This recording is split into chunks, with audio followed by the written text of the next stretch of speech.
Dobar dan, dobrodošli na jedno druženje uz kafu. Moje ime je Tijana Popadić, ja sam urednica na sajtu Trčanje.rs. Moja gošća danas je Irena Pavlović, ona je glumica, trkačica i autorka Run Art koncepta. Šta to znači i šta to sve može da bude, čućete više od nje. Nama je jako drago da si danas kod nas, ovdje u našem novom prostoru. Reci nam za početak, šta te inspirisalo da napraviš Run Art koncept i šta to zapravo podrazumeva? Hvala u svom slučaju na pozivu i jako mi je drago da sam ovdje u vašem novom prostoru i pričamo o nekim novim idejama i eto i između ostalog i Run Artu i to je prosto lepo kad su ljudi pokrenuti kroz aktivnost tela da stvaraju neke nove velike stvari. Sad, Run Art je potekao kao neko moje lično iskustvo. Počela sam da trčim dosta kasno sa 37 godina, tada već imam 3 dece i prosto sam osjetila potrebu da pokrenem svoje telo koje je tada baš bilo, da kažem, zapušteno. I krenula sam prosto da se pripremam sama za polumaraton beogradski, to sam prosto stavila sebi kao neki cilj.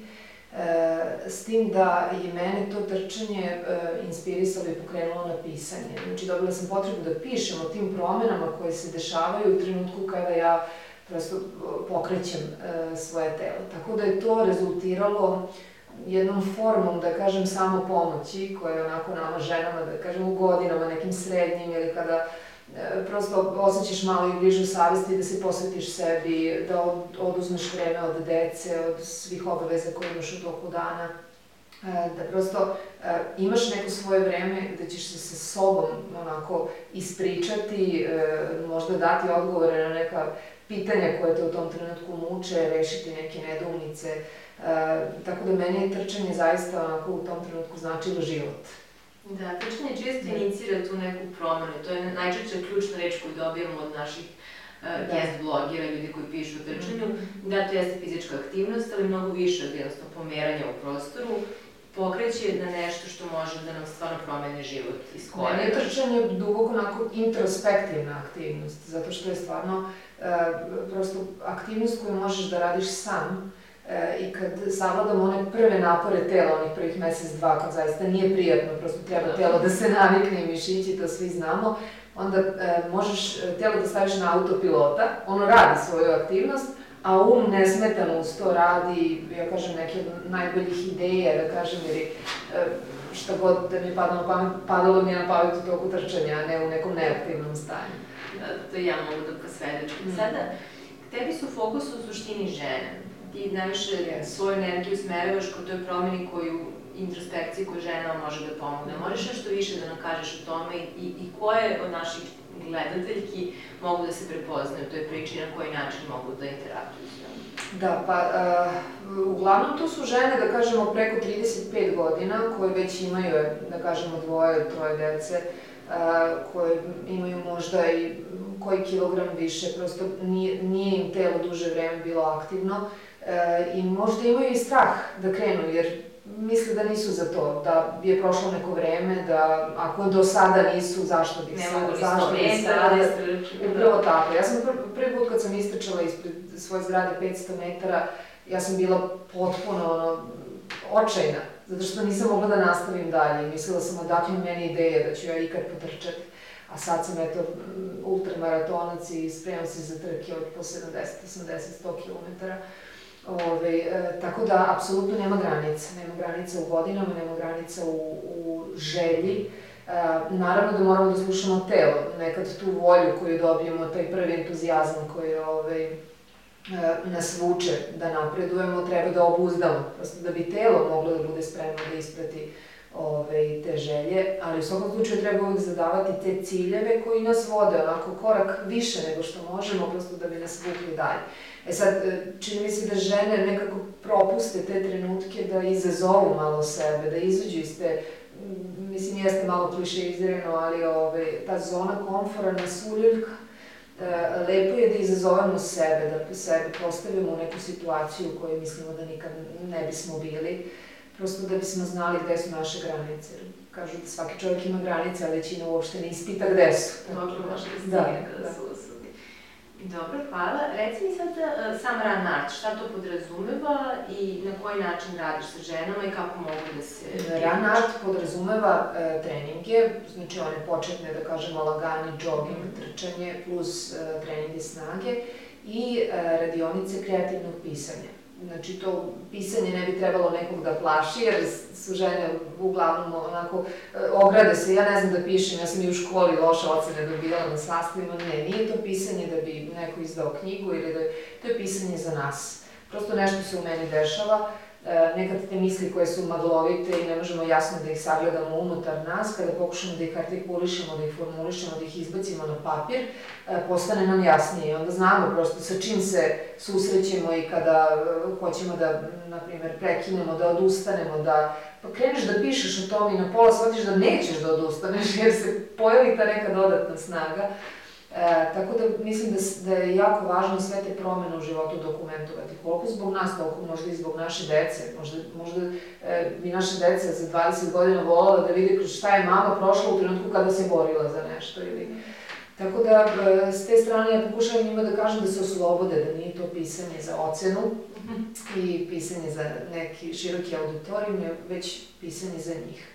I to trčanje za njih, to uopšte nije bitno. Ja kažem, moji 100 km za koji se spremam nisu više bitni od prva 2-3 km za koji se sprema neka žena. Prosto njena odluka, ja ću sada odlučim da krenem na taj put i prosto neću dati sebi, bar u prve 2-3 meseca da odustane, da vidim gde će me to dovesti. A sigurno će dovesti na put odakle prosto, ja kažem, nema povratka, jer kad uvedeš te dobre navike u život, onda ne ide se nazad. To je jedan zanimljiv koncept koji svakako mi stalno postičemo na sajtu, da jedna dobra navika vuče drugu, treću, četvrtu, a kada poremetiš taj neki ritam, onda ume da sve to propadne.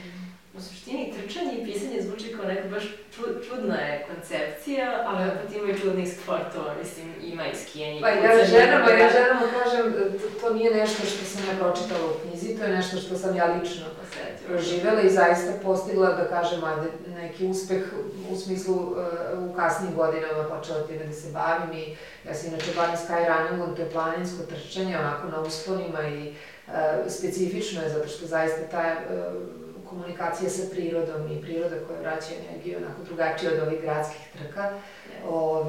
Tako da sve to zajedno meni je dalo jedan kvalitet životu potpuno drugačiji. Reci mi, koliko često se organizuje run art? Da li su to ciklusi koji idu 1-2 put godišnje i kada krene ciklus koliko treninga, odnosno radionica pisanja na neko može da računa? Pa sada je završen ovaj prvi, da kažem, pilot projekat, tromesečni. Ja bih podelila to na te tromesečne sekcije.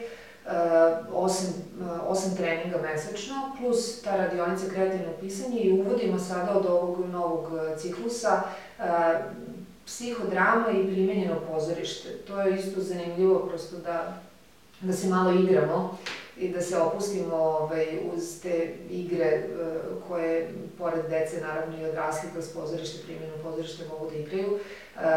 To moja prijateljica Aleksandra Jelić, koja inače se bavi apsartom i primjenjenim pozorištem već duže niz godina, koja je pozorišna rediteljka, bi se uključila sa nama u koncept. Znači, to je prosto buđenje kako fizičke, tako i kreativne energije.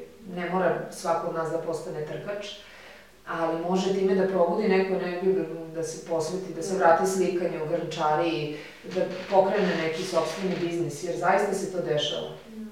Posebno da imam definiciju da je život zapravo autonomni pokret, kada se pokreneš sam bez da te nešto inicira. Mislim da je sve na tragu toga. Jeste, ako razmišljamo koliko ljudi znamo i koliko ti ljudi znaju ljudi, znači jedna naša informacija, jedan naš pokret, znači to je prosto, širi se dalje i nikad ne znaš koga ćeš inspirisati. Da li ti imaš utisak da ima sve više trkačica i trkača oko nas? Pa ima, definitivno. Da, samo što ja nekako ne podržavam onu varijantu, sedimo u kafiću i zapalimo cigare, popijemo kafu pa ajmo na trening. Smatram da sa tim uvođenjem treninga u život da moramo razmišljati nekako sveobuhvatno, da činimo dobro sebi na svim poljima. Tako da ja sam više onako malo spartanac, onako kad se nečega upatim da to radimo onako kako treba i bez preskakanja. Svakako u bar u početku treba biti redovan, to je građenje zapravo kuće, ne smije se sve skakati cigla neka, što mi kažemo. Kažu konstantan napor, a ne inteligencija, jer ideje dovode do rezultata. Sad, ne znam da mlađi čitavci su ispratili, ti si organizovao jako zanimljiv događaj u Kulturnom centru Rex. To je koncept Trčim, a ne bežim, koji je namenjen bio u suštini ženama koje su živjela u sigurnoj kući u tom trenutku. Da li možeš nešto više da kažeš o samom događaju, rezultatima i koji su planovi za budućnost? Da, Trčim, ne bežim projekat je iznikao baš iz Run Art radionice, jer kad sam videla koliko je teško ženama u tim 40. godinama da pokrenu sebe, čak i ako imaju podršku supruga, porodice i prosto sve ide ka tome da one mogu slobodno da se bave time i da imaju vremena, onda sam pomislila kako li je tek ženama koje nemaju nikakvu podršku, koje su emotivno, da kažemo, ruinirane, mentalno, fizički, i onda sam došla na ideju da bi eventualno mogla da iskontaktiram koordinatore sigurnih kuća, da pokušamo da napravimo taj neki iskorak i da pokušamo da radimo sa ženama u sigurnim kućama fizičke treninge koji će ih dalje, znači, osnažiti mentalno i emotivno. Tako da sada je trenutno, u januaru je počeo prvi taj ciklus. Trenutno radim sa 6 žena i postoji tendencija sada da se proširi na nekoliko drugih sigurnih kuća. Pojavljaju se tu i dečica koje bi da potrče sa mamama, tako da čini mi se da one osjećaju u tom nekom pomaku, onako, hvataju se za slamku, hvataju se i za osjećaj da neko želi da im pruži pažnju u smislu da veruju, ako im neko kaže da će taj neki put njih da dovede do nekog boljeg rezultata, do osnaženog, kažem, života, da eventualno startuju u trenutku kada izađu iz sigurne kuće, kada više nemaju tu vrstu zajednice gde se one sada dosta dobro drže i prosto oporavljaju, da kada istupe same, da osete da imaju snage za to, a s druge strane i da osete da imaju jedan model kojim gde god da se nađu mogu da oslobode sebe negativne energije ili pritiska, da je jako važno da razmišljaju, da budu fizički aktivne. Jer kad god je neka nervoza, čak i moja deca u kući, kad je neka tenzija, mama, jel si trčala? Ajde idi malo par krugova, tačno se osjeti. I stvarno je to model na koji možemo da računamo da će dovesti neku... Mi to znamo iz iskustva, ali postoje one studije koje potvrđuju da trčanje je jako korisno kao prevencija i u lečenju i depresije i mnogih drugih hormonalnih problema. Ako ne trčanje, onda kretanje, tako da je stvarno... Tako je, te žene najveći posao je motivisati ih, zato što one su uglavnom prosto u trenucima kada pokušavaju da reše u sebi te traumatske događaje i te misli koje ih na to vuku, često duže spavaju, prosto u tom nekom stanju su neaktivne, uspavane. Treba to pokrenuti u smislu hajde pokušaj, teško jeste, ali prosto rezultirat će sigurno dobrim.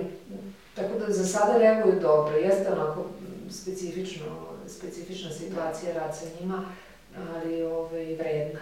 Ti si u Rexu prikupljala i opremu trkačku za opremanje tih žena. Pa da, kad sam pomislila kao, ok, radila bi sa ženama, u čemu će one trčati, nemamo opremu, i onda sam zamolila prosto celu trkačku zajednicu da eventualno doniraju neke patike koje su iskoristive, a opet, znači prosto da ne izlažemo nikog dodatnom trošku da se sada kupuju nove patike i sve patike su divne koje smo dobili, zaista, mislim, više nego iskoristive i ove žene su se i obradovale, onako sve su različitih boja, pa i to nekako onako podiže raspoloženje i dosta majice, sam preko 100 majice sam dobila, trenerke, Helenke, baš... Da li je potrebno još nešto, možda sada pozovemo naše gledalce i na koji način doniraju? Drugo veče nastavi da se krećeš se dešava u Impact Hubu 21. februara od 19:30. Tu je više tribina, ovde u Rexu smo imali 6 govornika, motivacionih govora, pa je to onako bilo zanimljivo i raznoliko. Ovde je sada gost Marija Desivojević-Cvetković, potpredsednica Delta Holdinga, inače kompetitivna triatlonka, mama, Ironman finišer, jedna hrabra i zaista u sportu onako dosta ozbiljna mama.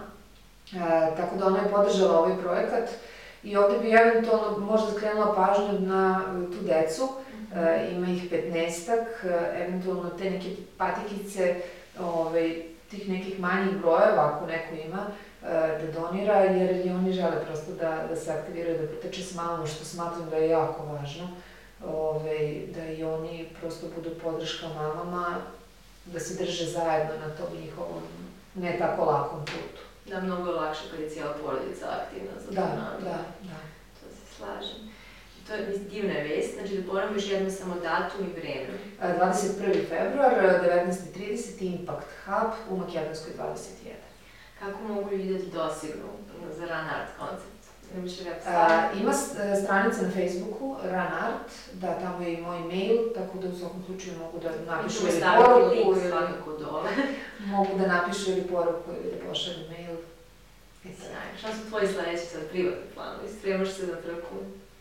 Da, spremam se za veliki ultramaraton, da kažem, 108 km stare planine. Prošle godine sam napravila uspeh, bila sam 4.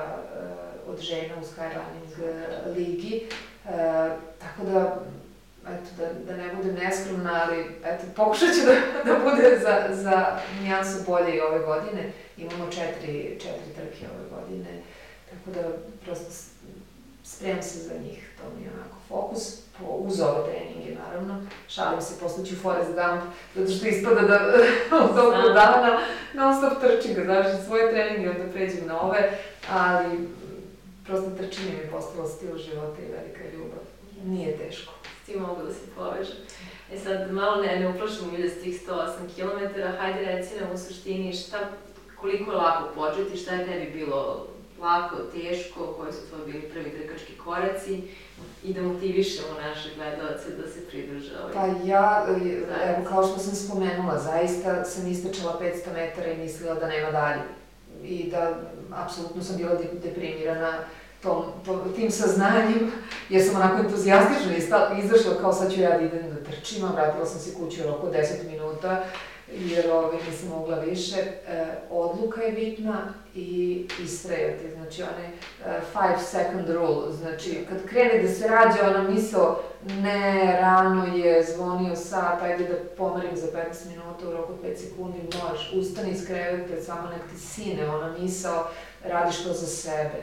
I zaista ta disciplina koju uvodimo u život se odražava i na ostale segmente, poslovni, emotivni život, komunikaciju sa decom. Znači moramo biti odgovorni prvo prema sebi.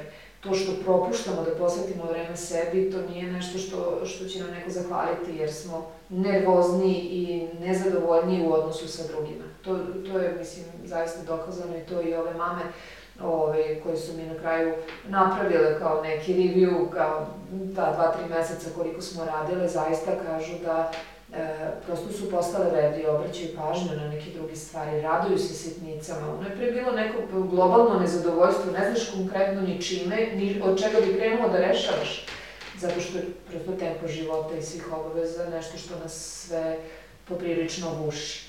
A onda ti shvatiš da 3 sata nedeljno nije nikakav pretran luksuz da ti posvetiš sebi, ali da posvetiš samo sebi. Znači da prosto znaš da je to vreme za tebe i da se trudiš da se sastaviš prosto sa sobom, svojim mislima i svojim planovima i da ideš korak sa tim. Tako da mislim da 108 km to zaista zvuči onako začudno i meni, s obzirom da će se prvi put sa tim susresti ove godine, ali nije ako se gleda prosto na taj kontinuitet, znači samo je to bitno. Znači odlučiš i ideš za tim. Neka bude pola sata, 3 puta nedeljno pola sata i ne odustaje od tih pola sata.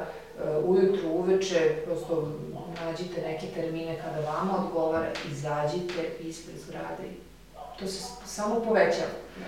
Eto, neko bude 5 km, nekom ko tek sad kreće, neka 5 km na Beogradskom maratonu trka zadovoljstva bude prvi izazov za neka 2 meseca. nije neostvarivo. To je sasvim dostižno. Da. Ja bih samo dodala da sve što se u trčanje uloži višestruko se vraća ukoliko to ulažemo pametno, ne preterujemo i minimum taj 3 put nedeljno. Ja zato kažem, telo mora da se sluša, telo šalje neprestano znake, to nekad što mi onako zanemarimo, a boli me, ovi mišić boli, nema veze, to naravno treba uvek se konsultovati sa ljudima koji znaju, sa trenerima, naravno ja sam nekih 7-8 meseci radila sa trenerom Vladom Savićem i značajne savete od njega dobila i naučila da postoji trening odmora, jer meni je svaki trening bio maksimum snage i onda ti neko kaže sad trčiš sporo, pola sata, zašto bi imala takav trening? Onda naučiš da kroz trening možeš i da se odmaraš i da moraš da se odmaraš da bi telo dobro funkcionisalo kada to od njega... Da, to je jedna od težih lekcija za početnike, čini mi se. Mi na sajtu nekako kroz sve trening plana uvijek naglašavamo da je to jako važno, da je taj recovery trening. U svakom slučaju, da li imaš neku misao za kraj, neku poruku za naše gledalce? Možda nešto što je tebi neko rekao o trčanju, a što ti jako koristilo? Pa, nemam neke te velike misli, ja zaista onako, kada je trčanje u pitanju, govorim iz srca i bilo da su mame u pitanju ili žene ili mislim i trkači, ono što je jako važno je imati veru u proces i nema brzih rezultata, verujte u sebe i verujte u to što možete i verujte da možete i mnogo preko toga što sada imate osvešćeno da možete. Tako da, nebo je granica. Hvala ti puno. Bila je ovo Irena Pavlović, ja sam Tijana Popadić. Do sledećeg puta čitamo se na sajtu Trčanje RS. Pozdrav!